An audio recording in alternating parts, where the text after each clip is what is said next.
Hey guys, welcome back to another YouTube video. Today we're gonna do one of my most top 4 favorite openings in chess, which I really enjoy playing, and I'll show them to you guys. I'll show you with really possible way of detail I can try, which probably not so well and accurate if you ask me, because well, pretty much I've been playing chess for a long time, but I've been also learning some openings, and yeah, so let's get started. So this is the new chessboard. It looks pretty old, and it is very old, and I put some tape because this thing's broken. These checker pieces right here, they're gonna be used as a pawn, and the ones with the rubber band, this one will be my knight, and this one will be my queen. I mean my rook. My rook, yes, my rook. And yeah, let's get started. So this first one is gonna be the king's opening move. So first what you're gonna play is pawn to e4. Black will respond to pawn to e5.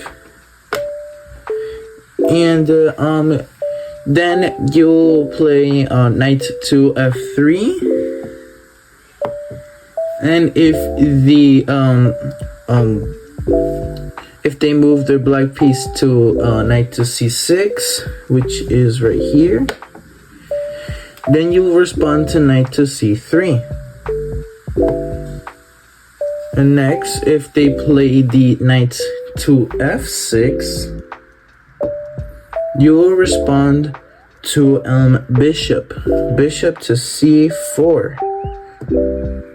And what you do after that, you will, if black will respond to bishop to c5, which is the classical opening which beginners use a lot of times, and gives you an equal amount of how do you say, equal position, because they're both like at the same thing, but also attacking both, and not trying to lose any pieces here. And yeah, it's a really good move, and sometimes I use it, sometimes I do the liver version, which is right here. And yeah, that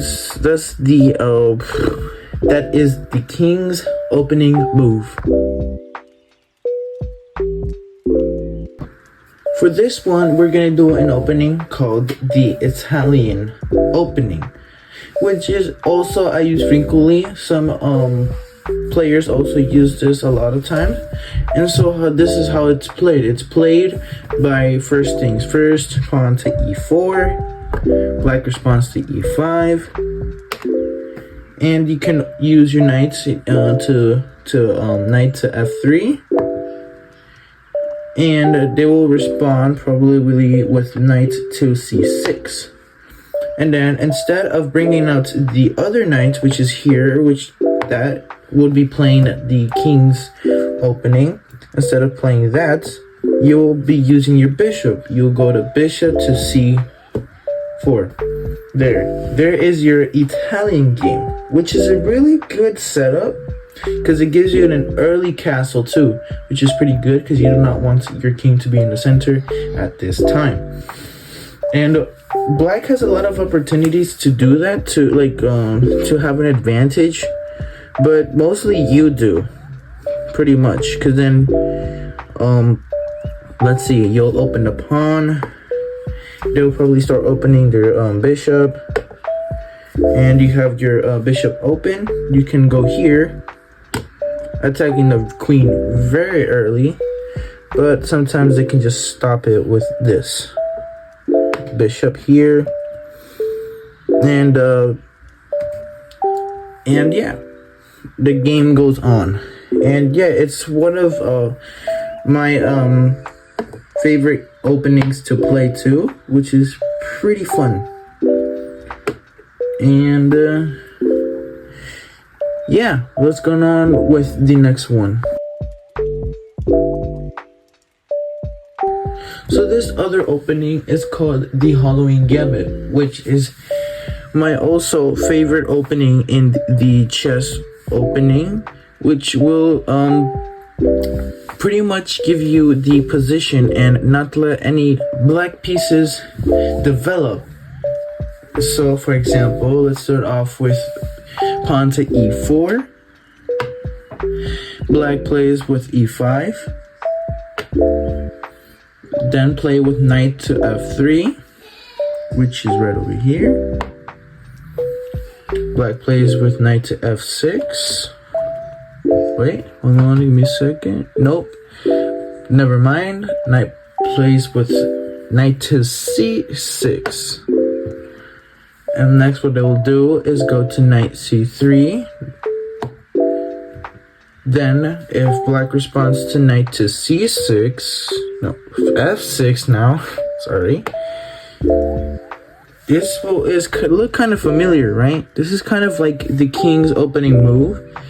And which this one, you will sacrifice your knight. You take the pawn. So pretty much it's knight takes e5. Alright. And knight takes f6. Wait. Never mind. Knight takes e5. Black takes knight e5. And in this one, you'll move to pawn to d4. Pawn to d4. Knight will respond. If they respond, they'll probably be going over here, right? Knight to g6. And there's another way you can play this too. If your player is a 2000 elo chess player, then they'll probably go to knight to c6. Right. So with this one, what will you do is that you'll bring this guy out. Pawn to f to d5. Alright, pawn to d5. Then knight will respond to knight to e5. What you will do next is bring your pawn to f4. Which is a really good thing because now he goes back to knight to g6. And then you will respond to pawn e5. Well, as you can see here, this knight is being attacked and it's forced to go back here if it doesn't want to lose material. While also, if this knight goes over, takes the pawn, the bishop is protecting the pawn. And if he goes over here, and the queen, if he goes here, he will get a good position in that part, but he will just get taken anyways if he goes here. And if he goes over here, which they'll take it, but you have your bishop here protecting your pawn. And if he was over here and he moves over here, pawn can just take or queen can just take. So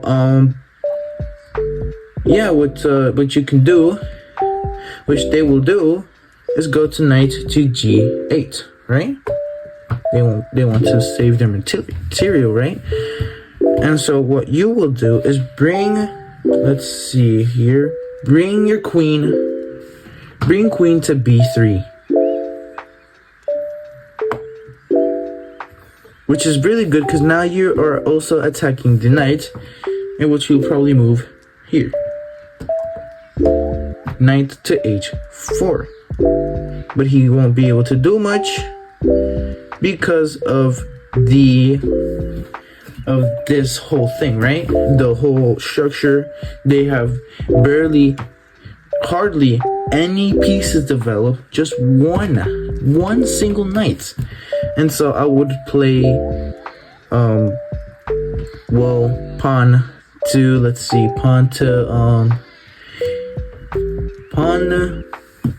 what was the word again? Left. Pawn to g3. Yes, pawn to g3. Because if the knight goes here, the bishop will take. And if the knight goes here, the queen will take. And if he goes back here, the queen will still take. And if he goes back here, well, the queen will still take. But it's your own risk. And, yes, that is the Halloween's Gambit. Which there'll be, let's go back to, knight to g6 right after the snap. Watch this. Alright, we are back, and, yeah, and we're back to knight to g6. Let's see, the black piece will move knight to g6 if he decides to go here. Then all the simplest thing to do is move your pawn to e5. Which, yes, it will do the same thing. Probably move back their knight to knight to g8. And yes, you have all the position. Your pawns are more in the center, and you'll probably have a high winning rate if you play this well.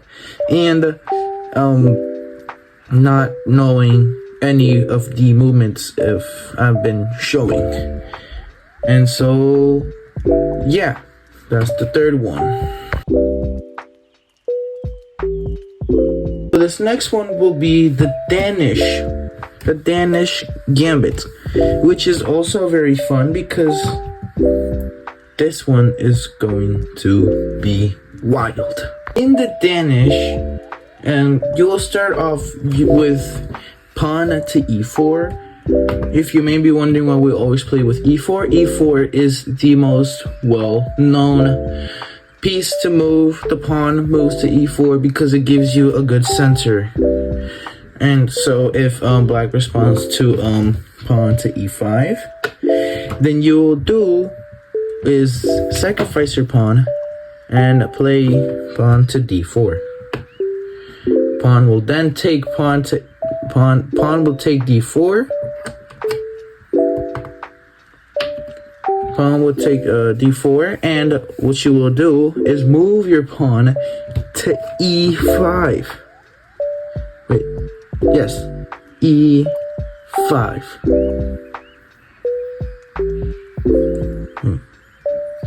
Oh, I am sorry guys, it is actually c5. I kind of confused myself. Oh my gosh, because C and E is kind of the same thing, so, and 5, really, where'd you get the 5 from? So what you'll move is you'll move your pawn to c3. Pawn will take c3. You move your pawn up, so pretty much you move pawn to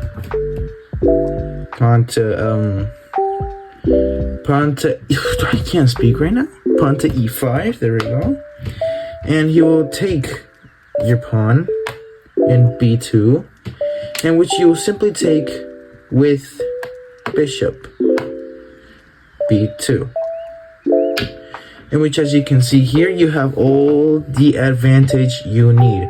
Your queen is very open. You can simply just open your knights. Your bishop is right here, and rook can just already start in the game. Bishop here too, they can start in the game. Knight simply goes in, you can castle, and black's pieces are looking very bad. And yeah, this is also really good, and this is a very aggressive. And yeah, that'll be my top 4 of the favorites openings I enjoy playing in chess. If you guys enjoyed this video, please make sure to like and subscribe, hit those notifications, will ya? And I hope you guys will learn some openings that I have been learning, and I'll see you guys in the next time. Fun job.